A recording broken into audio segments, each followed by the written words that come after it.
Hola, soy Nazaret Castellanos y hoy vengo a hablarte de cómo funciona tu cerebro.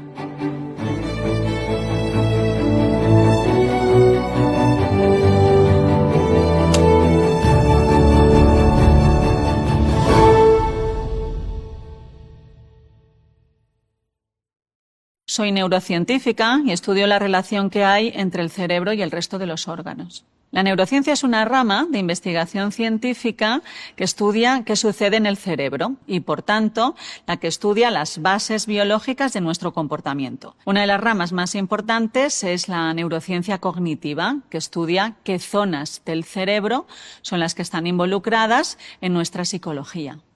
Entender cómo funciona el cerebro puede cambiar nuestro día a día y nuestras relaciones sociales porque yo creo que principalmente nos permite conocernos a nosotros mismos.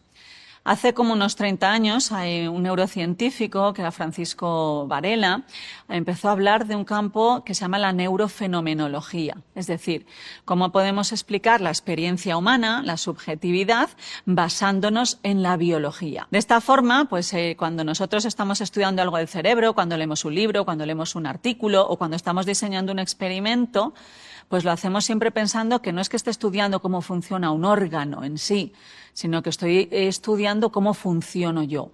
Y nos permite no solo conocernos, que eso es muy importante, sino, como decía Ramón y Cajal, nos puede permitir saber si queremos ir en esa dirección o podemos tener la capacidad de cambiarnos a nosotros mismos.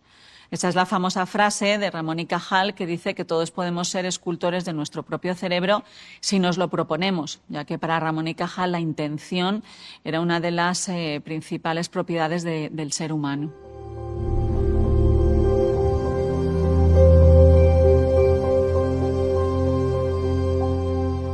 La neurociencia social es aquella que estudia los mecanismos biológicos que están implicados cuando nos comunicamos con alguien, cuando nos relacionamos con otra persona. Siempre hemos pensado que nos comunicamos a través de la palabra, a través de los gestos, la expresión de nuestro cuerpo, cómo le llega al otro, pero hoy sabemos que hay muchas formas de comunicación que son invisibles a nuestros ojos, pero que están interaccionando entre sí. Bueno, nuestro cerebro es absolutamente social, absolutamente, ¿no? Fíjate que ya, bueno, hasta antes de nacer, pues ya aprendemos por ejemplo, aprendemos la voz de mamá, aprendemos la expresión, aprendemos a reconocer su lenguaje, ya aprendemos de las situaciones estresantes o no que esté viviendo mamá. Venimos con mucha información, venimos con mucha memoria, ¿no? Hoy empezamos a estudiar lo que es la memoria transgeneracional. Sabemos que traemos miedos que han vivido nuestros antepasados, ¿no? Nuestras abuelas. Pero luego, una vez que hemos nacido, pues nos vamos basando en lo que observamos, ¿no? El vínculo, el apego es tremendamente importante para el aprendizaje, ¿no? Pero no solo en la infancia, sino lo que nos dice la neurociencia es que a lo largo de la vida las referencias y a quién yo le presto atención, pues es una de las formas de aprendizaje de nuestro cerebro.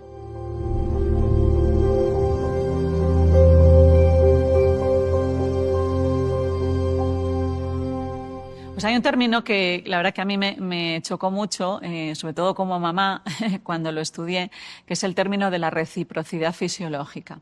Normalmente, cuando estudiamos la interacción entre dos cuerpos, lo que más se ha estudiado es la interacción entre mamá y sus hijos. ¿Por qué? Porque es la más fuerte, porque es la más evidente, ¿no? Esto se ha medido con una hormona que es el cortisol.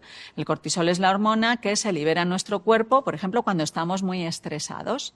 Entonces, los niveles de cortisol que están en mi cuerpo están correlacionados con los niveles de cortisol que están en el cuerpo de nuestros hijos. Que estén correlacionados no significa que estén causados. Por tanto, mis niveles de cortisol influyen en los de mi hija y los niveles de cortisol de mi hija influyen en los míos. En un principio se pensaba que esa interacción, esa relación entre los dos cuerpos era máxima en el momento bebé. O sea, nació el bebé y es la máxima relación que tiene con mamá. Pues no, luego se vio, y esto lo hizo la doctora Feldman, que esa reciprocidad fisiológica va creciendo con la edad. De tal forma que el momento de máxima interacción hormonal mamá-hijos sucede en la adolescencia.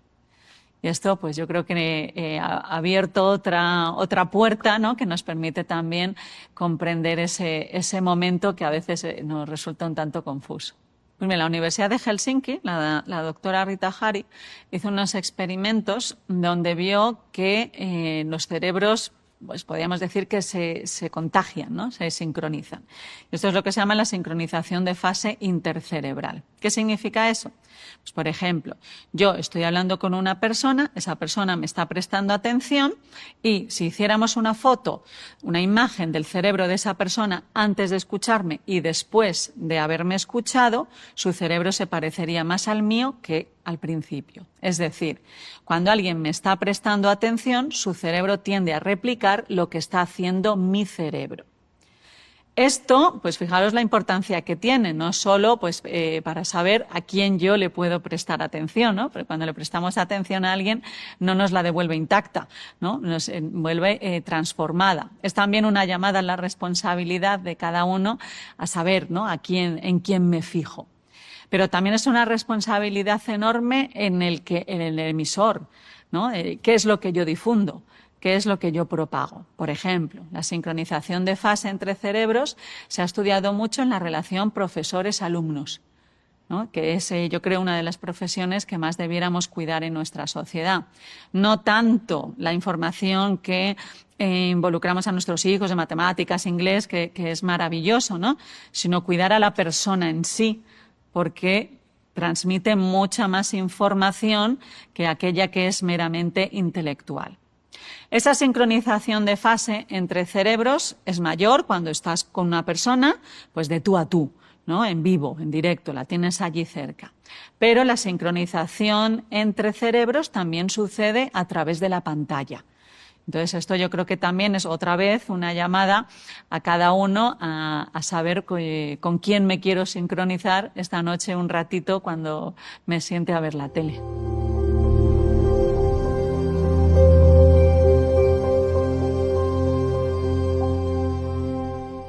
La expresión corporal influye tremendamente en la comunicación, ¿no? Se dice que incluso más que la verbal. ¿Y por qué nos influye tanto? Entre otras cosas porque nos pasa desapercibida desde un punto de vista consciente. Pero una persona cuando está hablando te está transmitiendo mucha más información, por ejemplo, a través de la postura corporal.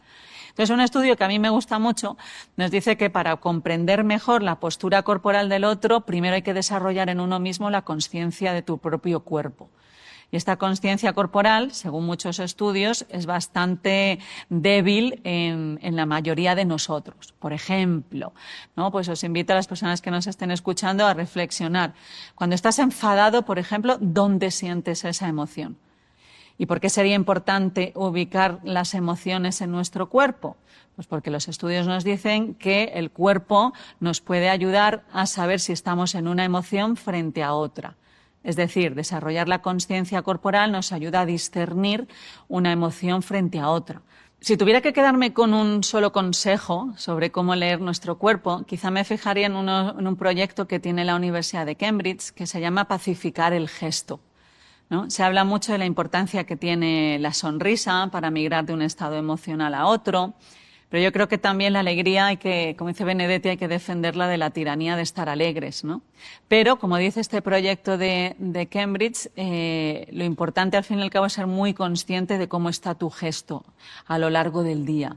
Y saber, como dice Cambridge, es un gesto que está pacificado, ¿no? Puedes estar triste, pero eso no significa que el rostro no esté en paz. Entonces, dar más cuenta, sobre todo, de la expresión de los ojos. La tensión que tenemos alrededor de nuestros ojos, cómo estamos fijando la mirada, si tenemos dificultad para fijar la mirada cuando nos están hablando, si se mueven mucho los ojos. El movimiento de los ojos es un movimiento espontáneo, que por cierto está muy guiado por la dinámica del corazón, que nos habla mucho de la divagación mental. Entonces, a partir de ahí, utilizar nuestro propio gesto para, como dice Cambridge, intentar pacificarlo.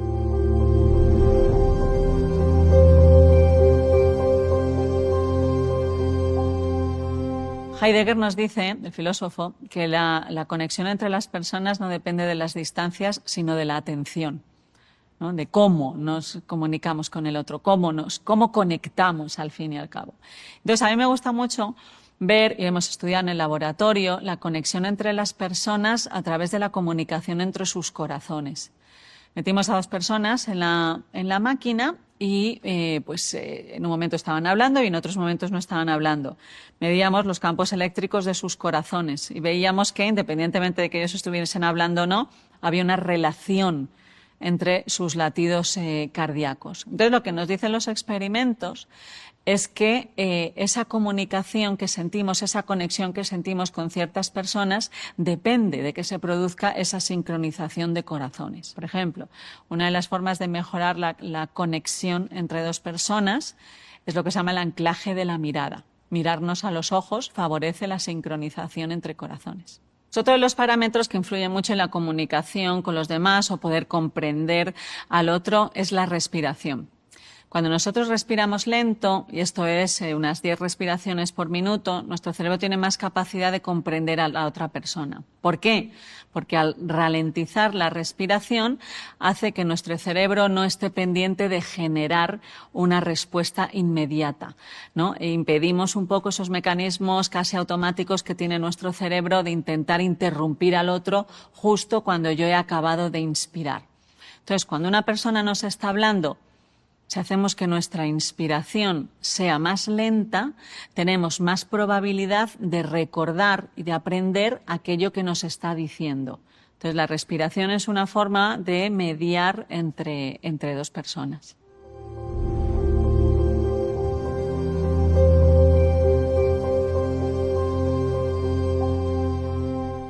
Para que yo pueda comprender lo que está pasando otra persona, mi cuerpo tiene que replicar el suyo. La empatía es la capacidad que tenemos de incorporar al otro. Siempre se hablaba de soy inteligente, no soy inteligente, soy nervioso, tal, pero no hablamos de que podemos cultivar ciertas características en nuestra psicología. No tenemos tantos factores genéticos o tenemos esa predisposición, sino que, igual, volviendo a la frase de Cajal, podemos, con esfuerzo y si nos lo proponemos, cultivar en nosotros aquello que hace una mejor versión de nosotros mismos. Cultivar en nosotros pues esa empatía, ese altruismo, ese carácter más social está repercutiendo absolutamente en nuestra biología. Así como ya hemos comprendido absolutamente y todos hemos tenido una experiencia que, por ejemplo, el estrés está relacionado con una peor salud. Cuando cultivamos este tipo de características en nosotros, está relacionado con una mayor sensación de bienestar.